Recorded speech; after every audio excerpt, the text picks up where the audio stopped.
The job of a Division of Developmental Disabilities Support Coordinator is to serve one of the most vulnerable populations in the community. In the last few months, we've expanded our food delivery by adding over 20 people to our monthly deliveries so that we can make sure that we're getting more people more food. This time, it's just different because more people are being affected. Affected by the COVID-19 pandemic, a highly contagious coronavirus that is a danger to everyone, particularly to vulnerable populations. During the pandemic, we realized that there's a lot more people who are struggling financially and really shouldn't be going out into the community.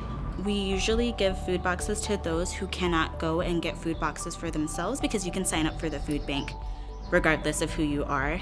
But a lot of our members who did go and get food boxes for themselves took like the city bus, or they had rides from other people, and they're vulnerable. They have underlying conditions. Dominique McNeil, a DDD case aide, became the point person for coordinating with the food bank as the pandemic disrupted day-to-day life. One day everyone goes into the building and they wait in the building and get their food boxes, and then the next day they have a drive-through and they have to figure that out, and they were low on volunteers and things like that. So we want to make it easier and communication ways for them, having one person that they can talk to.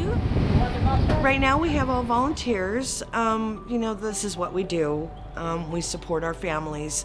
So we have the support coordination team, we have our case aides, we have everybody that will volunteer when they want to volunteer to be able to provide these services. Other staff members have since nicknamed the delivery team the Food Truck Gang. We're like a caravan, so we just like get in our cars and go down to the food bank. And so when everyone's like food truck gang, it's pretty, it's funny. And with the increased need for services and supports at this time, deliveries likely won't let up anytime soon. We're finding every month more and more people are finding out about it and wanting to be added to the list.